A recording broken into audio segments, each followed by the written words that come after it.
ನಮಸ್ಕಾರ ವೀಕ್ಷಕರೇ, ವಿವಾ ನ್ಯೂಸ್ಗೆ ಸ್ವಾಗತ. ಇದು ಸುದ್ದಿಗಳ ಡಬ್ಬಿ.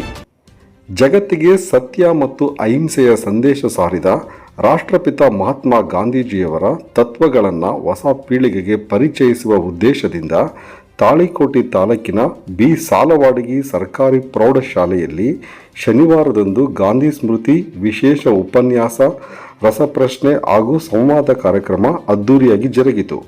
ಈ ಕಾರ್ಯಕ್ರಮವನ್ನು ಕರ್ನಾಟಕ ಗಾಂಧಿ ಸ್ಮಾರಕ ನಿಧಿ ಬೆಂಗಳೂರು, ರಾಷ್ಟ್ರಪಿತ ಮಹಾತ್ಮ ಗಾಂಧಿ ಫೌಂಡೇಶನ್ ಬೇನಾಳ, RS ವಿಜಯಪುರ ಹಾಗೂ ಸ್ಥಳೀಯ ಸರ್ಕಾರಿ ಪ್ರೌಢಶಾಲೆಯ ಸಹಯೋಗದಲ್ಲಿ ಆಯೋಜಿಸಲಾಗಿದ್ದು, ವಿದ್ಯಾರ್ಥಿಗಳಲ್ಲಿ ಹೊಸ ಚಿಂತನೆ ಮತ್ತು ಪ್ರೇರಣೆಯನ್ನು ತುಂಬಿತು.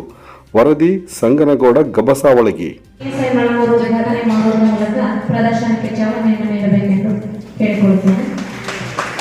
ಈ ಒಂದು ಕಾರ್ಯಕ್ರಮದಲ್ಲಿ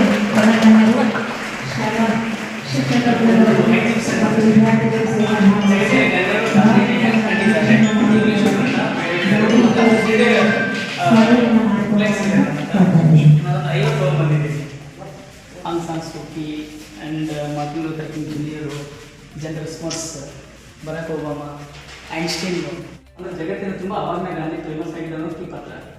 ಇನ್ನೊಂದು ವಿಶೇಷ ಅಂದರೆ ಒಂದು ಎನ್ವಲೋಪಲ್ಲಿ ಗಾಂಧಿಯವರದ್ದು ಸ್ಟಾಂಪ್ ಅನಿಸಿ ಇಂಡಿಯಾ ಅಂತ ಅಷ್ಟೇ ಬರೀತಾ ಇದೆ. ಅದು ಸಾರ್ವತ್ರಿಕವಿದೆ ಅಂದರೆ ಅವ್ರ ಹೆಸರು ಇಲ್ಲ, ಅಂದರೆ ಇಡೀ ಜಗತ್ತು ಗೊತ್ತಾಗ ಉಳಿಸುವಂತೆ ದೀಪದ ಜ್ಯೋತಿಯು ಜ್ಞಾನದ ದೀಪವಾಗಿ ಅಜ್ಞಾನವೆಂಬ ಅಂಧಕಾರವನ್ನು ಅಳಿಸುವುದಲ್ಲದೆ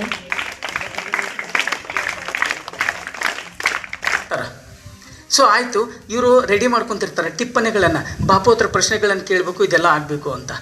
ನೆಹರು ಮತ್ತು ಅವತ್ತಿನ ಹೋಮ್ ಮಿನಿಸ್ಟರ್ ಪಟೇಲರ ನಡುವೆ ಒಂದು ಯಾವುದೋ ಸಂದರ್ಭದಲ್ಲಿ ಒಂದಿಷ್ಟು ವ್ಯತ್ಯಾಸ ಬಂದಿರ್ತತಿ. ಅದು ಮೌಂಟ್ ಬಾಟನ್ ಅವ್ರ ಕೊನೆಯ ವಯಸ್ಸಿನ ಗೊತ್ತಾಗಿರ್ತತಿ.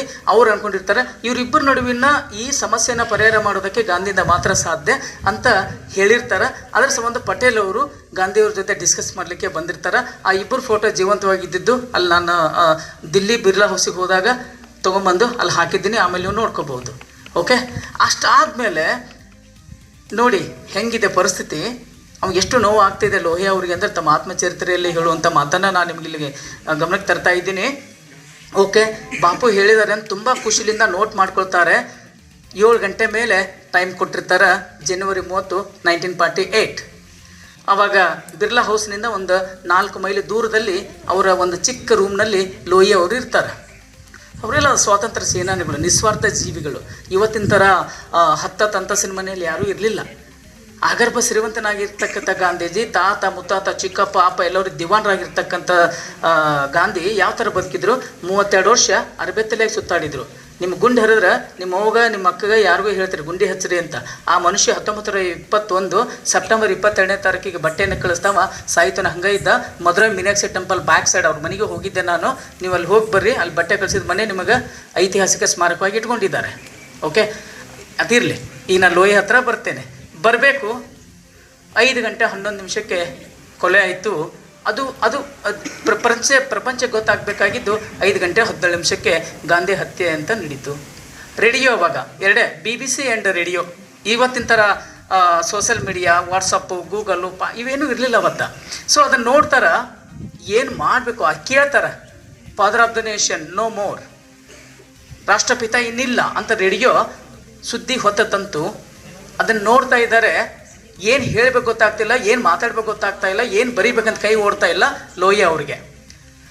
ತುಂಬ ಅವಸರದಲ್ಲಿ ಅವ್ರು ಏನು ಬರೀತಾರನ್ನಲ್ಲೇ ಬಿಸಾಕಿದ್ರು. ಹೊರಗೆ ಬಂದರು. ಆವಾಗ ಆಟೋ ರಿಕ್ಷಾಗಳಿದ್ದು, ಹಿಂಗೆ ಕಾಲಿಲೆ ತುಳಿಯುವಂಥದ್ದು. ಇವತ್ತಿನ ಥರ ಇಂಪ್ರೂವ್ಮೆಂಟ್ ಇರಲಿಲ್ಲಲ್ಲ 48ಅಲ್ಲಿ. ಕಾಲಿಲೆ ತುಳಿಯುವಂಥದ್ದಿತ್ತು. ಅದರಲ್ಲಿ ಬರ್ತಾ ಇದ್ದಾರೆ, ಲೋಹಿಯಾ ಕುಳಿತಿದ್ದಾರೆ. 2 ಮಾತುಗಳನ್ನ ಈ ಚಿಕ್ಕ ಮಕ್ಕಳು ಬಡಬಡಿಸ್ತಾ ಇರ್ತಾರೆ ನೋಡ್ರಿ. ಆ ಥರ ಏನು ಬಡಬಡಿಸ್ತಾ ಇದ್ರು ಗೊತ್ತಾ? ಬಾಪು ಸತ್ತ ಸುದ್ದಿ ಸುಳ್ಳಾಗಿರಲಿ, ರೇಡಿಯೋ ಹೊತ್ತು ತಂದ ಸುದ್ದಿ ಸುಳ್ಳಾಗಿರಲಿ. ಬಾಪು ಸತ್ತ ಸುದ್ದಿ ಸುಳ್ಳಾಗಿರಲಿ, ರೇಡಿಯೋ ಹೊತ್ತು ತಂದ ಸುದ್ದಿ ಸುಳ್ಳಾಗಿರಲಿ ಅಂತ ಬಿರ್ಲಾ ಹೌಸಿಗೆ ಬರ್ತಾರೆ. ಸಾವಿರಾರು ಜನ ಸಮ್ಮುಖದಲ್ಲಿ ಬಾಪೂಜಿಯ ದೇಹ, ನಿಸ್ತೇಜ ದೇಹ ಬಿದ್ದಿದೆ. ಇಡೀ ಜಗತ್ತು ಅಳ್ತಾ ಇದೆ. ಯಾಕಂದರೆ ವಿಶ್ವಸಂಸ್ಥೆ ಹೇಳಿತ್ತು ಇಂದು ಮಾನವೀಯತೆ ಸತ್ತಿತ್ತು ಅಂತ ಶರ ಬರೀತು. ಭಾರತ ಸರ್ಕಾರ ಮಹಾತ್ಮ ಗಾಂಧಿ ಹತ್ಯೆಯನ್ನು ರಾಷ್ಟ್ರೀಯ ಮೃತ್ಯು ಅಂತ ಘೋಷಣೆ ಮಾಡ್ತು. 3442 ಪತ್ರಗಳು ಜಗತ್ತಿನ ಬೇರೆ ಬೇರೆ ನಾಯಕರಿಂದ ಗಾಂಧೀಜಿಯವರ ಅಶ್ರುತರ್ಪಣ ಪತ್ರವಾಗಿ ಬಂದಿತ್ತು. ಓಕೆ, ಅಂದರೆ ಎಷ್ಟೋ ಜನ ಗಾಂಧಿ ನೋಡ್ಲಾರ್ದವ್ರು ಅದ್ರಾಗ ಪತ್ರ ಬರೆದಿದ್ರು. ಅಂದರೆ ಗಾಂಧಿ ಅಷ್ಟು ಇಡೀ ಜಗತ್ತಿಗೆ ಫೇಮಸ್ ಆಗಿದ್ರು ಅಂತ, ಆ ಜಗತ್ತಿಗೆ ಗಾಂಧಿ ಬಗ್ಗೆ ಗೊತ್ತಿತ್ತು ಅಂತ. ಓಕೆ, ಲೋಯಿ ಅವ್ರು ನೋಡ್ತಾರೆ, ಏನು ಮಾಡಬೇಕು ಅಂತ ಗೊತ್ತಾಗೋದಿಲ್ಲ. ಮತ್ತು ಇನ್ನೊಂದು ಹೇಳ್ತೀನಿ ಸ್ನೇಹಿತರೆ, ನಿಮಗೆ ಅತಿ ದುಃಖ ಆದಾಗ ಕಣ್ಣೀರು ಬರೋದಿಲ್ಲ.